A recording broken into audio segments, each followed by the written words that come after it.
बधाई हो बधाई हो बधाई हो बधाई हो बधाई हो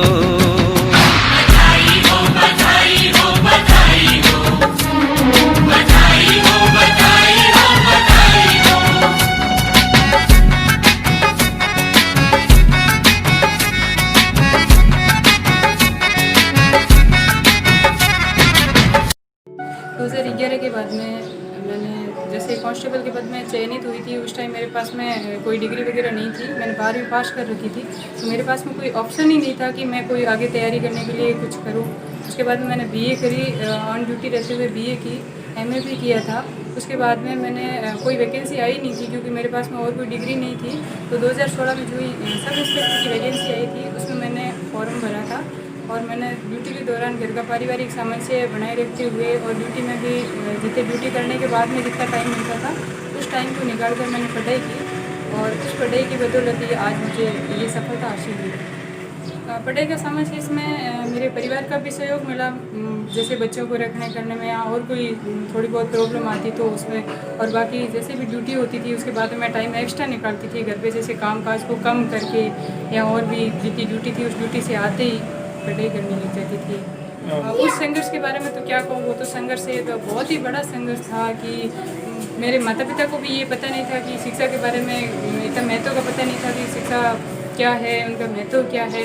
पर मेरे बड़े भैया थे, उन्होंने 12वीं की थी तो वो 12वीं फेल हो गए थे। मेरे परिवार की आर्थिक स्थिति बहुत ही ख़राब थी, माता पिता को पता नहीं था। तो भैया फेल होने के बाद में उनको लगा कि भाई मैं तो पढ़ाई नहीं कर पाया, पर मेरी जो सिस्टर है और मेरे जो ससुराल की स्थिति भी मेरे आटे साटे में है, तो उनको पता चल गया कि ससुराल की स्थिति क्या है, वो भी इतनी ज़्यादा अच्छी नहीं थी।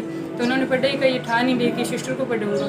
तो उन्होंने मेरे को मोटिवेट किया कि आप पढ़ो, जैसे कोई भी स्थिति आ जाएगी तो मैं आपका सपोर्ट करूँगा। जैसे आर्थिक स्थिति के तौर पर देखा जाए, शिक्षा में जहाँ भी कोई समस्या आएगी तो मेरे बड़े भैया ने मेरा फुल सपोर्ट किया था और उन्होंने मेरे को मोटिवेट किया था। फिर मैंने रेगुलर जारी रखी। मेरे 10th के बाद में समस्या आ गई थी कि मेरे गांव में शिक्षा का स्तर कम था, तो वहाँ पे स्कूल नहीं थी नज़दीक।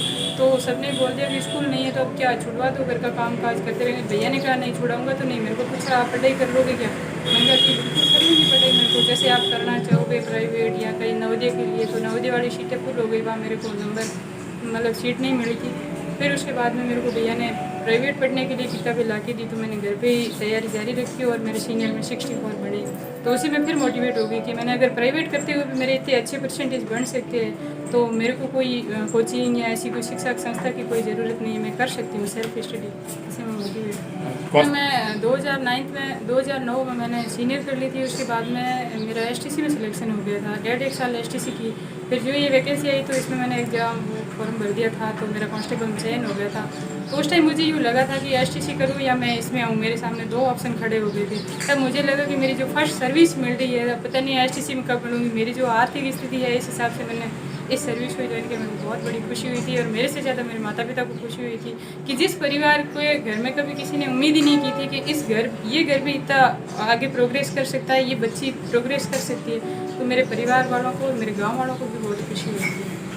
सिर्फ वो उस खुशी के बारे में, मेरे खुशी को व्यक्त करने के लिए मेरे पास में कोई शब्द नहीं है। इससे पहले मुझे ये नहीं पता था कि मेघोल समाज की कोई महिला सब इंस्पेक्टर नहीं है, क्योंकि मैंने सोचा मेरा कॉन्टेक्ट नहीं हो सकता है, कोई हो सकती है कहीं समाज से हो। जब मेरा चयन हुआ, मैंने पढ़ाई जारी रखी, मैंने सोचा क्या पता होगा या नहीं होगा, ये मेरे को कंफर्म नहीं था क्योंकि इतनी पढ़ाई एक सर्विस में रहते हुए नहीं कर पाते हैं, कोई कॉन्टेक्ट में नहीं, उनके ज़्यादा भी नंबर हो सकते हैं।